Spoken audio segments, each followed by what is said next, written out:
And a very good morning from the TT Grandstand, the big shiny thing in the sky once again. We kind of love a bit of sunshine here on the Isle of Man. I'm actually got my shorts on, which is a bit worrying, Chris. He has got his shorts on. Be quiet. Sorry. Where's yours then? Gal, come on. Later. Later, After okay. midday. I've got to protect my skin. I'll burn. Oh, of course you are. You're one of those, aren't you? Yeah, forgot about that. Oh, we'd like to mention that, being bother again.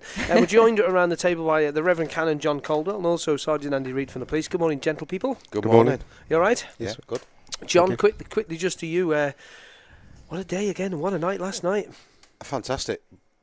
The excitement last night, it was really tangible. Watching the superbikes come out, it was like, yes! Where were you, mate? Well, out the back of the course last night. Private invitation into somebody's garden. And I'd never realised, sometimes you take your camera away from your eye and you realise how fast these guys are actually going. You know, coming past 160 mile an hour. And at one point, the camera just wouldn't focus on them. They were that fast. So it was a quick bit you're at then, yes? You're not going to tell us where, are you? No. Okay. Just to respect the privacy of the people. Who quite right, too, as well.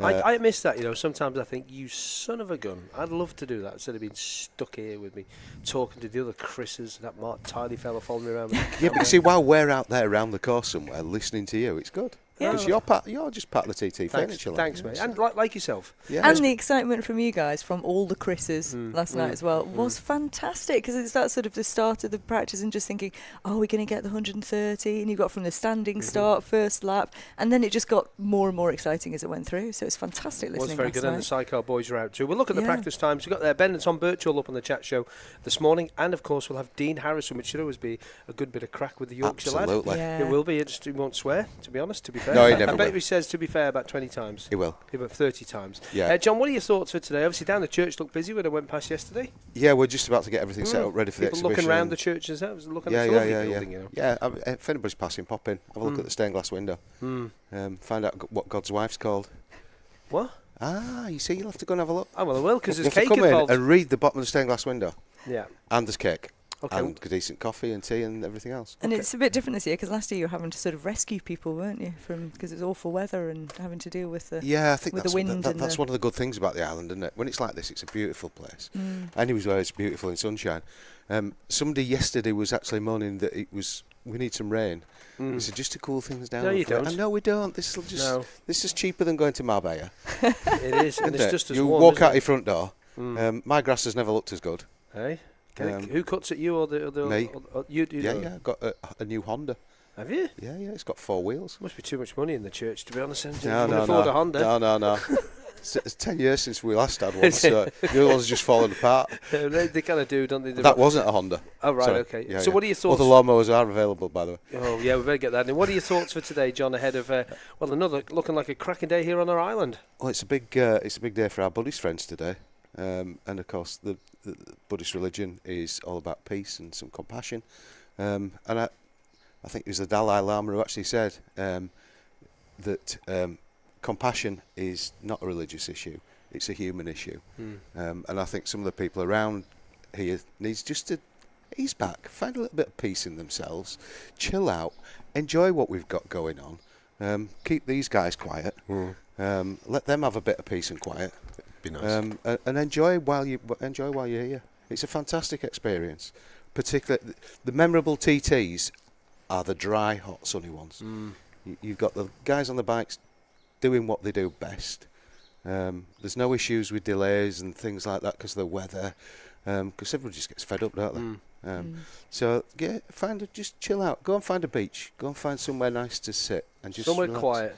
Yeah, just find a bit of inner peace. Lash some crisp and dry on and you'll be all right. You'll be sat there sizzling away, won't you? Well, I will anyway. And especially Ginger on here next week. Yeah. Factor 1,000. Factor 10 million. Just don't bother going out, that's all. So it's great to see everybody out in shorts. It is, isn't it? Yeah. I mean, police great. people allowed to wear shorts? I was asked yesterday by somebody whether I should have shorts on, but no. You're not allowed to, probably. No. You have to be the Bermudan police force. That would be good. And then you can wear Bermudan shorts. Hey, that was that a good? Hawaiian shorts. Long white socks. I love that. No, that's just the shirts in Hawaii, isn't it? That is a brilliant idea. All right, John, listen, just stick around while we just hear what Andy has to say. Sergeant Andy Reid from the police. Good morning, Andy. Good morning. You all right? Yes, thank you. Thanks for having me. Yeah, no problem at all. Now, for those who are listening for the first time, wondering, well, what have you got the police on for? The reason why we have the police on for is to keep people updated with what's going on. And last night, I had to hold myself back last night because I called the guy on air an idiot, and he's a complete and utter idiot. That is one of the fastest parts of the Isle of Man TT mountain circuit, from the Crosby pub up to the jump there, the wagon and horses, and he was dilly-dallying on the road. And a couple of friends who were watching at that point, they always go and watch there, sent me some videos of it. Do you know what? I just cannot believe the stupidity of some people. We all do daft things. We all do. We're all guilty of doing daft things at some point, but the gentleman looked like he was of a certain age that he should have known far, far better, Andy, and hopefully he's still over there. Yeah, he's currently waking up to a police-served breakfast. So he's and he's facing 3 charges as well. So so he will be going to court in the morning, and I wouldn't really want to say what happens to him then. But obviously, last year, if anything to go by, he may even see the insides of Derby. And that is that to me is the way it should be, because you're breaking the law. You're going on a closed road, and so what would happen? Just for an example, if you did that, there's a first bike coming through. Who's the first bike off last night? It was Peter Hickman. No, it wasn't. It was Dan Nean and Michael Rutter were the first 2 bikes off last night. They come around Crosby, flat to the mat, head under the bubble. They're not expecting at that speed to see some silly person in the middle of the road. They have a crash, the bike goes left, the bike goes right. There's kids, there's families, there's all sorts watching there. You don't even want to think about what could happen. It's not thinkable. It would be a catastrophe, a major incident for the island, and bad, real bad thing for the TT. So it's horrible. You guys have been a little bit busy since the Mount Road went one way. I think it was about 40 minutes, and it's short. We had fires and all sorts going on, haven't we? Yeah, we probably had the busiest start to the TT in terms of how demand over the weekend. Probably a combination of the football, the sunshine, possibly pay weekend as well, all coming into one, and the bank holiday weekend.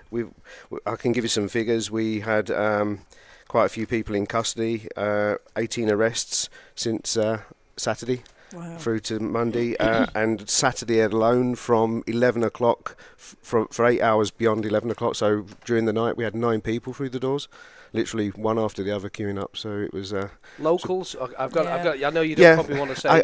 The majority locals, majority drunkenness and drug-related offences. So it's kind of it's this combination of the sunshine, drinking too much, partying too much, and I just repeat the message that's already been given. A bit of peace, calm it down, enjoy yourself. If you're local or you're a visitor, you're here for the first time. We mentioned it last night. You come here to see the TT, to see the races, and to sample this at the grandstand, to sample down on the promenade, to sample the ice creams on the front at Laxey, to go up to the bride, to the TTTs, to go to the churches, to get tea, to get cake. And we want to see you back here. We don't want to see a judge saying to this guy who's going to court, if he's not from the island, you ain't coming back here. No. That's quite simple. We want people to come back here. A bit stretched, I think was the word that the fire officer said as well the other morning too. Those lads have had a busy old time too, haven't they? Yeah, they have, and it's kind of the message that we said we'd sort of help them support with is, obviously it's a dry hot summer at the minute. Well, these past couple of days, people with their barbecues and their campfires, and I think that's kind of caused them a bit of problems. So it's kind of a general safety message on the campsites. Make sure you know where you, like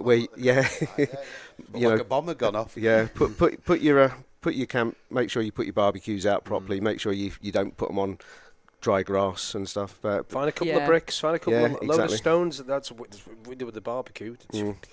Yeah, they're trying to discourage people from using those disposable ones completely, aren't they? Saying don't use them at all if you can. And the other thing I thought was an interesting point is don't throw your smouldering cigarettes out the windows as well, because of course if you're going past dry vegetation, it can catch as well. It will do now, won't it? Which is a bit strange for the Isle of Man, and it's something that I think the fire brigade have had at least 2 railway fires. I think one was down at the sheds, and the other one was on the embankments in Ballasalla. Not heard of one of those for years. They used to be really commonplace. Sparks off the engine. Sparked off the engine. So the message for today, obviously the mountain road is open currently at the moment. I think we're led to believe. So please enjoy it. If you're just getting off the boat, or you're getting up and coming out of your tent, a bacon bap, and you'll go for a quick lap around, be aware that the police are not just 9 to 5 here. Okay, if you want to go for an early morning lap and you go through like the Kirkmichael village, like we've been getting reports in here on Make Sure You TT at daft speeds o'clock, you will be nicked and you will be reported, because it's 24 hours a day. It's not just 9 to 5 here with the police, is it? No, you guys are out everywhere. We are. Yeah, we're out. We're out as soon as the sun comes up. We're out, and we're out during the night as well.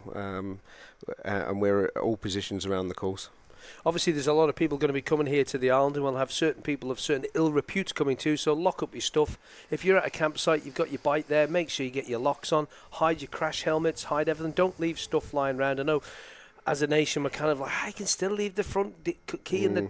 Don't be doing that, okay? The police do not advise you to do that. No. So there's a lot of people around that wouldn't normally be here, and we see last year there was at Liverpool, a lot of people waiting for the boat. Oh, just go and get a cup of tea, come back.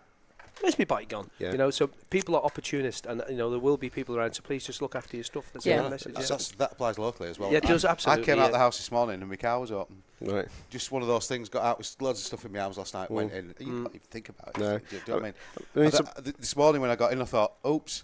Yeah, everything's there. Yeah, that's a criminal offence, that now, John. What, leaving my car on? Yeah. Yeah.